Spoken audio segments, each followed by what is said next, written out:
Hi, this is Keesha Sharp, and you are with Chris Gordon on Hellblazer Biz. Hey, good morning, good afternoon, good evening, and good night, listeners, wherever you are in the world right now. I keep saying listeners, I should say viewers as well. Anyway, this is Chris Gordon on Hellblazer Biz, brought to you in partnership proudly with the BS Podcast Network. How are you all? I hope you are all well. Spring is finally upon us and the throes of winter are leaving us. However, looking out my window, it is cold, wet, and miserable. I would have gone for a walk before, I tried, and I got absolutely drenched. So not too happy about that at all, but please, hopefully spring and summer will come soon. I'd rather be in California where it's nice and sunny, although from recent exploits I don't think it's that sunny out there either. Anyway, without further ado, I bring to you another instalment today of my Lethal Weapon TV show interviews. This show's recently been picked up for a second season, which is amazing, and even more amazing for me and for people in the UK is that it debuts tonight on ITV at prime time. I think it's 9 p.m. Now, for those who don't know, ITV very, very rarely pick up US TV shows anymore, so to have it on prime time on a Friday night on ITV is an amazing, amazing deal. So I'm really hoping it goes down well. I'm pretty sure it will because the show is fantabulous. Yeah, fantabulous, that's a nice word. Anyway, today's guest is an esteemed actress who exudes beauty and power on screen without every scene she's in. I'm sure everyone will agree. Without further hesitation, I am proud to introduce to you Mrs. Trish Murtaugh, aka Keesha Sharp.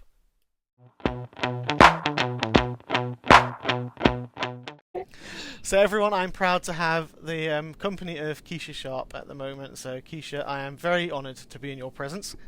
Oh, thank you. You're very active. I know you're in New York at the moment and very busy. And all we see is your Instagram is filled with the most beautiful and amazing pictures of New York City. There's some fantastic It's so shots. pretty right now. It's great. I love the city, so it's great to be back. That's awesome. When I was there, it was snowing.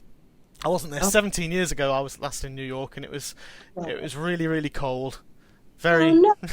but I Was that your loved it. first time? It was my first ever time. But to be fair, I Oh, loved it because you get to experience New York then, because you see all the grittiness on the streets with the steam coming out of the yeah, that's true. and, yeah, and that was great because I was like walking along thinking this is really New York as I was You're freezing. yeah, coat, woolly hat on, coat up, walking around going This is why everybody's so mad. yeah. No. Yeah, no, it was a good time. I love the city. I'd love to go back one day. Yeah, me too. And it's nice to be sharing it through your eyes at the Oh, moment as well. And a lot of fans have actually said the same thing, I think. oh, good. Cool. So as you know, I've got some questions for you. Ones I've put together, but I've had to ditch a lot of mine, I think, because there were so many came in for you, Oh, wow. Okay. which is great. So first one's first. Jasmine's also asking this question. Jasmine's from Germany. When did you realise you wanted to become an actress? Oh, wow. It was early on. I played the clarinet and the piano and the Hmm. cello, so I was always into music and the arts growing up. So it was a natural transition, I think. I was doing You're a Good Man, Charlie Brown in this right after sixth grade, and that's when I really got the bug for theater. That's where I started. And I knew it was something that I wanted to do, but it was hard to decide how to tell your parents that you want to be an actor. Hmm. I think they were more comfortable with me wanting to be in an orchestra than wanting to be an actor. But I knew early on, about sixth grade. All right, excellent. That's a nice Yeah. early age to start with. Yeah. Cool. Everyone knows I had trouble with mine because my parents. I wanted to do acting as well when I was younger, Oh, and no. I did all the theatre and the musicals and I stuff with love that. school. Oh, I it was brilliant. I absolutely Yeah. adored every minute. But my Yeah. parents didn't think it was a stable career enough, so Yeah. put me Thank doing you. yeah, made me doing something else, and I've just kind of getting back to it now. And Well, that was my next question for you. When are you getting back? It's good. It's important to do what you love. It really is. oh, it is. It's been 20 years, but I kind of went back into. I filmed an independent film last year. I had 25 Oh, lines in it. I wow. know, yeah. I was going to be a character in the Robin Hood thing upcoming as well, but that's kind of gone strange at the moment. But so I did something I'm last year, which was great. It wasn't a very savoury character, but it was a great experience, and yeah. yeah, and I'm actually quite enjoying doing these interviews. To be fair, it's Yeah. So that's a great outlet too, right? yeah, it's brilliant. Yeah. I get to talk to all my favourite guys on TV, and it's Yeah. and No, people listen and like it, so that's yeah, yeah, that's a that's bonus. good. Cool. So you've kind of been highly successful in your career so far, I'd say. And to name but a few things, Everyone Hates Chris, Are We There Yet, Yeah, Girlfriends, and obviously yes, Lethal Weapon now. yeah. What kind of advice would you give to anybody who's starting out in their industry today? So, Oh, wow.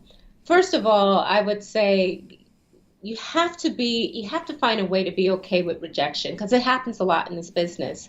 But if you love what you do, that's going to push you through, because you do get no's most of the time. But the way I always get past it for me, it's like I'm not the only one that wants a job. I'm not the only actor out there, right? yeah. For me, I say I'm not the only one that's praying that please let me get it. hmm There's hundreds of other actors out there wanting the same thing, and then one of those actors, if it's not me, is going to get it. And I always think it's their blessing. It's not mine. It was for them. And I think if you get through that part of it, the rejection part of it, and it's not anything personal, it's just like you can't make yourself taller. You can't make yourself a different race. You can't, whatever the things you think that, I didn't get it because there's something wrong with me. You have to get past that. There's nothing wrong with you. You're perfect the way you are. It just didn't work for that particular role. And I think if people keep that, that's smart. And then don't take no for an answer. Just because you didn't get something doesn't mean you're not great. Yeah. Just to keep trying, keep going. I think those are the two major things I would tell anyone in this business who wants to go for it. Fantastic advice. I'll take some of that advice as well. Don't take no for an answer, Absolutely. especially from us doing what I do. I mean, people do say, even with what I do, trying to Yeah. reach you guys, it's for every time I get a guest like yourself on, which is brilliant. Yeah. There's about 100 people who haven't responded or just That's right. who say no, and it's That's right. and if you don't have a passion behind you, I think it is. You'll stop. Yeah, you will. You'll just completely quit. So I think that Absolutely. you really do have to have that passion to carry on and, like you say, face rejection. That's right. Because I found it happens a lot, and I've only been doing this 2 years. But I always say you're a prime example of that. That if you had listened to the no's or no one responding, we wouldn't be sitting here right now. Exactly. Right. And same thing for me with Lethal Weapon. Let's talk about that. If I had stopped years ago because I get so many no's because it's impossible not to, I wouldn't be sitting where I am. So I think we're prime examples for that.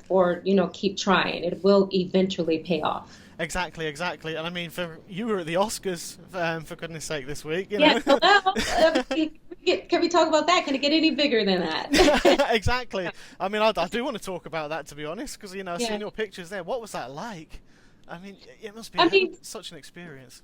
yeah, I mean, to be around, first of all, it's one of those things where my husband and I will talk about, Brad and I will say, wow, remember, 2 years ago where we were and look where we are now. The difference between a few years can be what my life is now. And that's why I say, don't stop. If I had stopped 2 years ago, I wouldn't be doing Lethal Weapon. I wouldn't have been at these parties and enjoying being around so many talented people and people that are succeeding in what they're doing. It was amazing. It was just another, what's the word? Another, sign that I'm in the right place. I'm doing what I'm supposed to be doing. I'm in the right space that I'm supposed to be in at this age, at this time. It's right, Yeah. That's a fantastic attitude. That Yeah. really is. Yeah. I bet you're fed up with people asking you about what happened to Oscargate. I No, can't believe that. no, No, not at I all. can't I believe mean, that's happened so much.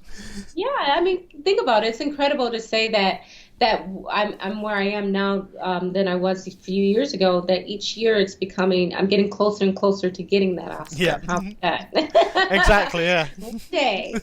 So yeah, next year we'll see you. We'll see you there. That's right. That's right. I received that, Chris. Yeah. Exactly. And at least they won't be there to give you the wrong envelope. Yeah. But listen, we're talking about it, right? I say things happen for a reason. Moonlight and La La Land will go down in history because of that mistake. Yeah. We're going to talk about Moonlight for years to come because of that. Exactly. So, Exactly. yeah, It's things getting. positive. Yeah, exactly. That's the positive spin on it. That's right. That's right. Excellent. Clayton Crawford, Italy, which is asking, saying, she goes, "Hi Keisha, I love your character. Trish is such an inspiration for all of us, and she's such a strong woman. But who is your inspiration?" Oh, wow. Who is my inspiration? As a person, I would say Well, I have a lot. I can start with my mom. My mom is because she's been through so much in her life and she's still um, pushing through. There's been so many things that's happened to her in her life that she could have given up. She would be an inspiration. I would say Oprah, of course. Ava. There's so many women out there I think are great inspirations that are out there doing like Trish. Trish is an inspiration to me, doing it all and doing it well, and able to have a family, a career, and a husband, and be successful. Yeah. I think any woman that's doing that, a woman on the street that we may not know her name, she's an inspiration. Oprah, who's mad famous, is an inspiration. So I just think women who are out there doing everything they can to succeed in their life are inspirations to me. Fantastic. I love how you mention as well Trish, because she is, I mean, Lethal Weapon as a whole. We were speaking to Jonathan about this, Jonathan Fernandez, and we were saying how many boundaries it actually breaks as a show, because you are a lead character. It goes, you're the main breadwinner in a household. If a woman as well, you wouldn't have got that a few years back because of the way especially in the film industry, because it, absolutely. I mean, it's still sadly a lot there, you can see, but to actually have you as a lead female character being the breadwinner, being the strong character that you are, and control and everything, is brilliant to see. Yeah, I love that they've done that. They've really made it 2016, updated it. But I also I always say this too, is just because in the 1980s, 90s, when the movie came out, that it was okay that a woman stayed home and took care of her kids. It's still beautiful. That's a hard job. So making it 2016 doesn't mean that that's old fashioned. That's still a beautiful thing. But I do like that because there are a lot of women out there that are working and succeeding in their careers, and maybe the breadwinners, and their husbands are making a little less. That's okay. Yeah. It's okay. It doesn't mean that he's less than, or that she's still keeping it sexy with her husband. Like, there's still a beautiful relationship that they have together, and that she's an incredible mother, and she makes mistakes that it's still difficult to raise teenagers, especially in 2016. It's a hard job. And I love that they're showing that. I love that they're showing that aspect of reality, know. And Trish, to me, is a woman that a young girl can look at and look up to. And even young boys can look up to a woman and say, that's okay for a woman to make more money than me. And it's okay for her to have a high-powered job. And it doesn't mean that I'm less than. So I think it's a lot of lessons that we're teaching through in the show. Definitely, and like you say, it's a brilliant thing to see. And as you say, it's like, just because times have changed, it doesn't mean that what used to be isn't right. Like you say, it's just nice to see that it's been reflected in today's current sort of shows which people watch. And kind of bringing you onto that as well, because you mentioned the film. Susanna, who is at Lely World, I hope I pronounced that right. She's got a question. She heard that you love the original movies too. Which are they are amazing films, and she'd like to know what you think about the difference of the movie Trish and the TV series Trish. I think kind of follows on, love doesn't it? Yeah, but I love that. I love Darlene Love is who played the original Trish. I loved her. I loved her in the films. I think it was a great reflection of women who stayed home and were supportive of their husband and raised their kids, and that was a tough job. I love that about that. And I absolutely, like I said, I love the idea of them making her into this woman who is working, who is at the high levels of her job. And if you guys seen earlier, she actually quit her job, ends up quitting her job because she feels that she's not appreciated. And a lot of women are dealing with that in the society today. We still don't get paid the same amount of money as men do. And how do we don't get those promotions that we should be getting because we aren't men. And I think it's great for us to see that as well.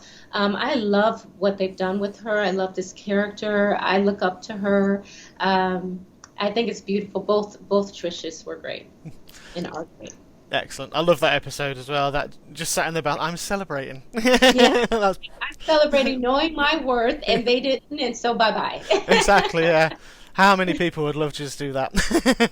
Yeah, they would. Yeah, I have to tell you, I got this text. It was a tweet of a girl who said her mother, after watching that episode, quit her job because of the same reason. Really? Yeah, wow. but she quit her job because she was inspired by Trish to say, listen, I'm not being appreciated here, and I'm going to walk away, and I'm okay with walking away until I find some place that appreciates me. Now, I'm not telling every woman to do that. Let's be clear.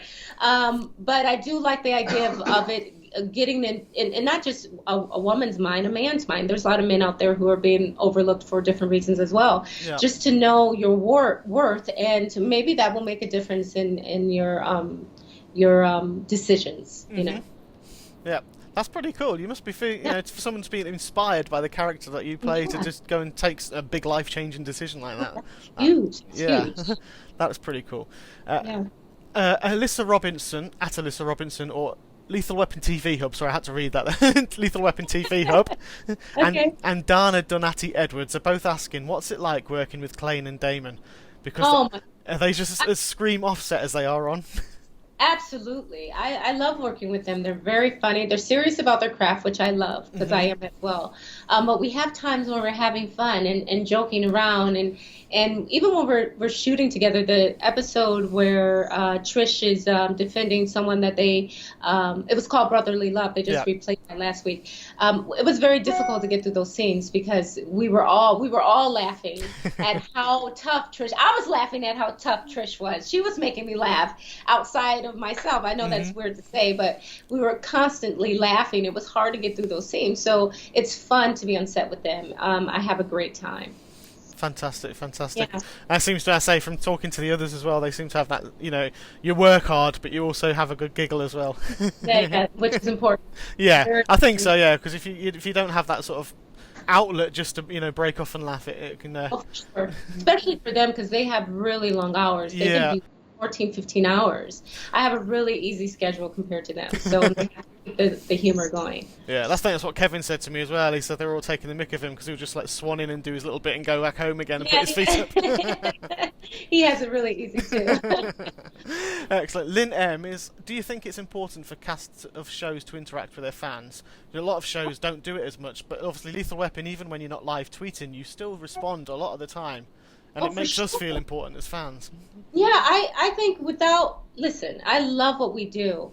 And to not respond to those who love what you do doesn't make sense to me. I want to hear the feedback. I want to know that what we're doing is being appreciated. And it's a great way of interacting with people that love your work and love your show. Why wouldn't you want to do that? It doesn't make sense to me. You guys are part of the show, just like we are. So yeah, I don't understand when shows don't do that, and I love that everyone on our show does. Yeah. Yeah, no, I mean, you know, to be fair, that is fantastic. I always see, like, you know, you guys retweeting people and stuff, and being and in the groups and seeing people how they feel. Even you know, even myself, obviously, I get to talk to you, which is great. But even when you retweet me, I sit there and I was like, oh, whoa, you know, it's a lovely. Well, thank you. But for us, it's the same. When we're reading tweets, when people are loving the show, we're feeling, oh, they love our show. They love what we're doing. The same feeling we have that you guys have when we retweet. It's this feeling we have because we're grateful that people are loving what we do. You know, that's why we're here. That's why have a season 2, because the fans love what we do. Exactly. Yeah. It's you know, and it's just taken the world by hopefully take the world. It's on the UK tonight, so it will take. Yeah, no, I'm so excited, and it's like everywhere. It feels like, I mean, I don't know where it's not yet, but it's pretty much circling the world, and it's pretty exciting. It is, yeah. You know, it's fantastic. Stella, who is Lethal Weapon Italia, she's very active with the fans. How much input, if any, do you have on the show as far as storylines and ideas? And what would you suggest your character for next season? Oh, wow, what a good question. Matt lets us say anything. We give our opinion. It doesn't necessarily mean they're going to listen, because they have a clear vision of where the story goes. So I do believe that, you know, I always say that I don't want to be the damsel in distress. Like, I'm a fighter in real life. I box. I do crossfire. Yeah, so, and I love the idea of a woman being the strong, like Trish is. So I love that they have that anyway, but I love the idea of her saving them and that her not being the one they need to save. So can't wait to see that happen, where Trish goes in to save Riggs and Roger. That's going to be exciting. Where would I like to see this character go? I'd love to see her open her own firm, perhaps, you know, and help maybe, I don't know, maybe help Leo and Leo gets, and, I'm not sure. I would love to see something like that, and just to see her really getting involved at the police station, maybe be a judge, maybe be the DA, to see her working with Roger even closer. That would be interesting. Yeah, that would be. Yeah, right? Husband and wife, yeah, working, yeah. I could see Roger maybe going off sick again. Yeah. Have a heart attack. Don't come over. I know, yeah. Bring it right on. But yeah, now that'd be good. I mean, Trish and Leo together, he shoved it on the back of the bus, didn't he? Oh, he did, and I thought that would be really funny to see them working together. So opposite, but like Riggs and Roger, they're opposite, so it could work. Exactly, yeah, and those two guys play it so well. Clayne and Damon playing those opposites, it's brilliant. Yeah, I think so too. Cool. Sorry, Jasmine was asking that question as well, so I'll mention her too. Yes, okay. Hi, Jasmine. Cool. Just only got a few questions left for you now, so you'll be happy to know. You can rush off before into your next one. No. Just a couple of people. Sandy Yates, Susanna Shooks, I think that's right. Barbara Smith Simon, just want to say that you're beautiful and amazing actress. Oh, thank you. I'd just like to pass that over to you. Thank you. I will receive that. Thank you. Okay, the next one is from Scorsese's Hair. You might have seen that Twitter account. I love that Twitter account. Yeah, they've got that one. They've got a Riggs hair. I mean, what's going on with Clayne's hair? I don't know. People seem to like it, though. I like it. I think it's funny. It's great. It's it seems to just take off and have a life of its own. Yeah? Absolutely. Yes, absolutely. His moustache is getting there as well. It's going to have one too. It is, yeah. Scorsese's hair, obviously favouring Jonathan's lovely big afro. That's pretty cool. Big afro. What's your favourite product to use on your hair? Since obviously it's a hair parody account.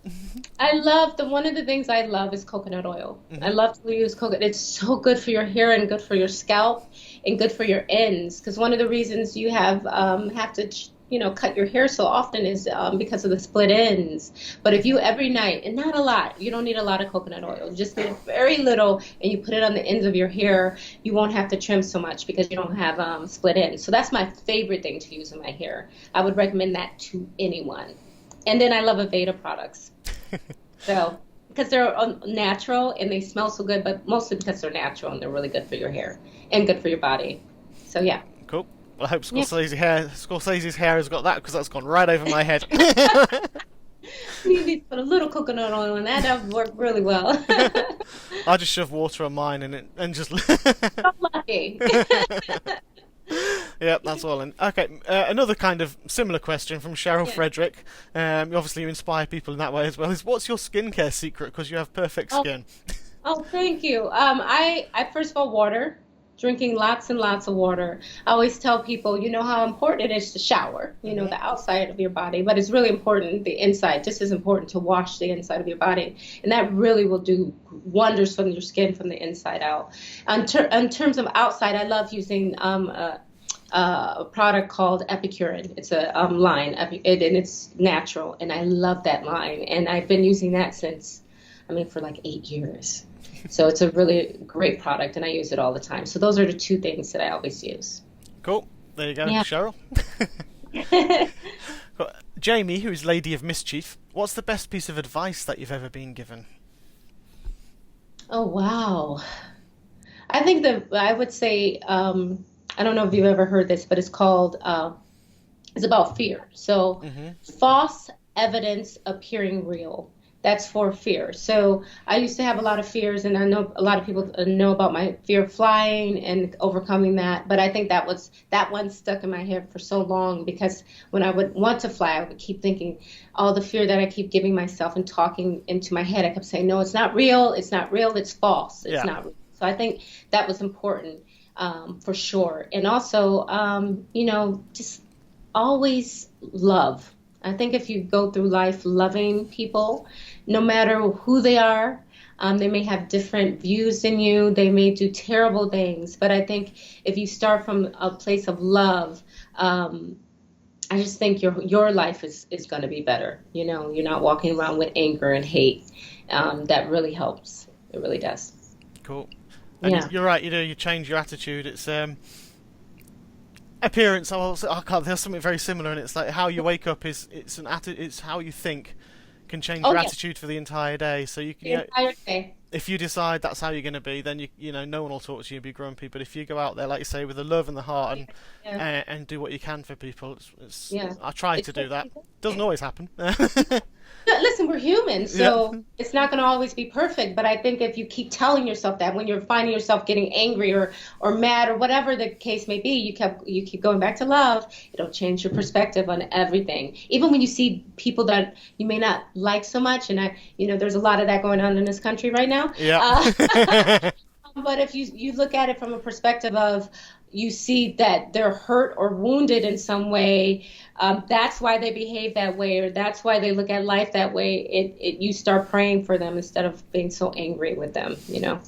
That's a great way. I won't get involved in that political talk because Yeah. I'll be here for all day. Let's just pray. Let's just pray. Yeah. I think every day is like you see the BBC. There's a great BBC headline, and it was there. It goes, oh guys, has happened now? Yeah. And it was just some, yeah. There was obviously change an expletive for that. That's just what someone googled and changed on the BBC News headline, and that's what they do to wake up now. Look at the news and think, what has happened now? Yes. That's funny. That's true though. Jamie's also. What's your favourite scene to shoot on Lethal Weapon? Oh, wow. First of all, I love shooting with the kids, the babies. Hmm. There's twins, so I love shooting with them. My favorite scene so far, oh, there's been so many. I loved when Trish was mad at Riggs and Roger and she approached them at the police station. That was really fun. And probably one of the reasons is we couldn't get through that scene without laughing. So I remember that. That was Yeah. such a great scene together. And then I also love when Trish kicked the guy in the Christmas episode when she finally showed that she's strong. That people, not that she's just strong as a woman, but strong physically. Yeah. I love that scene as well. Yeah. I really like that. Excellent, excellent. Yeah. Yeah, I do love hearing the laughing stories. I'm a big fan of Lucifer, the show as well.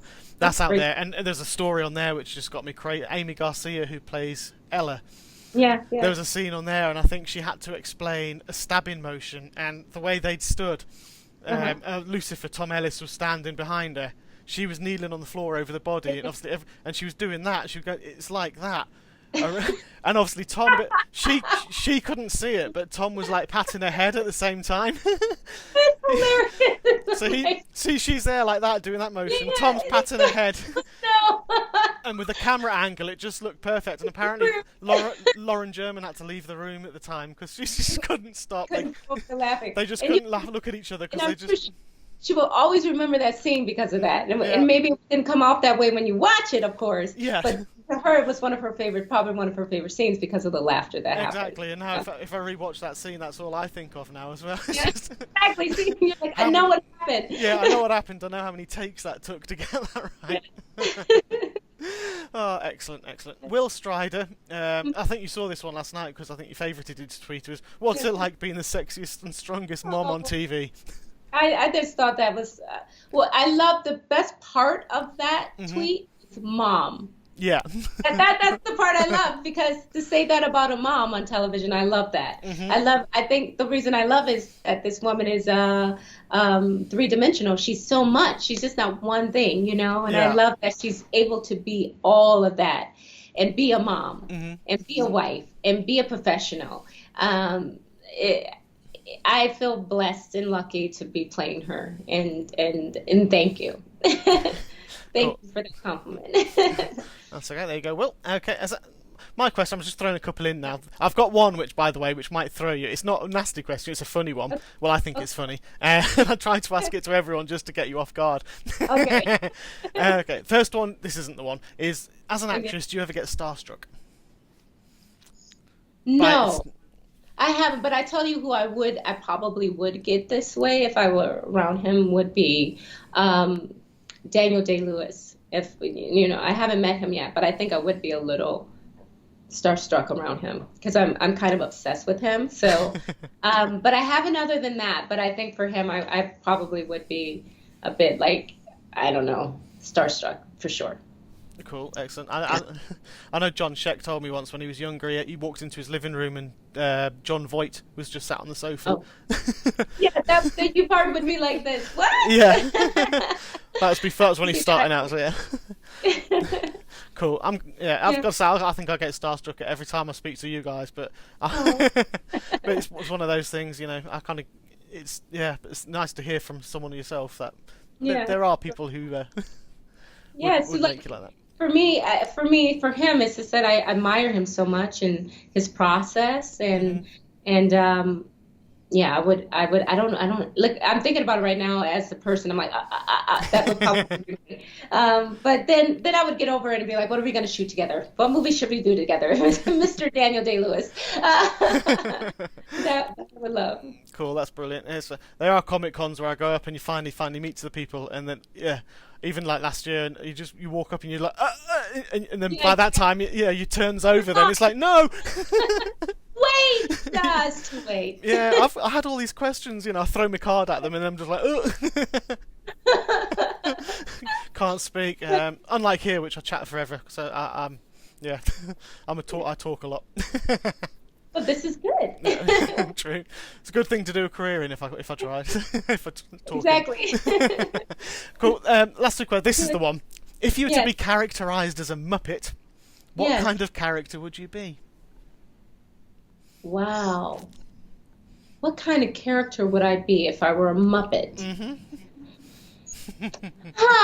That's a hard one. I don't know.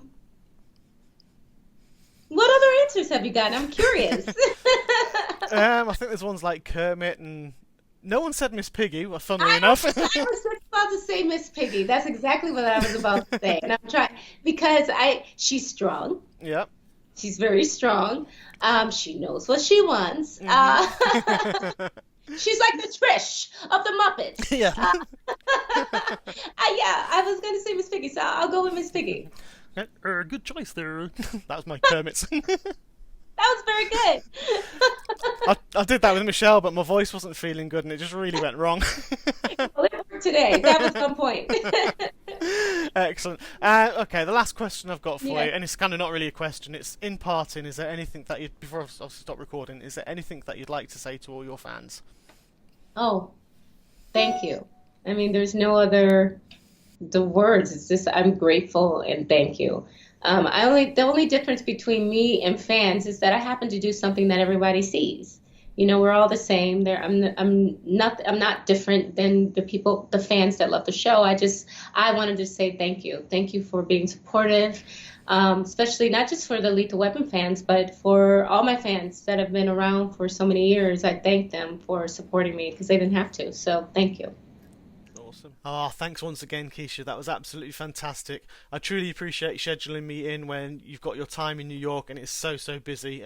You've got meetings all the time. So thank you so much. I truly appreciate that. And thanks to everybody who's watching and listening for all the questions that you sent in. From absolutely overwhelmed again. Thank you for the support. Without you guys, I can't do this. So please retweet, tag and share wherever you can, and don't forget you can subscribe to me on iTunes, YouTube or www.hellblazerbiz.com. This has been Chris Gordon with Keesha Sharp of Lethal Weapon on Hellblazer Biz and the PS Podcast Network.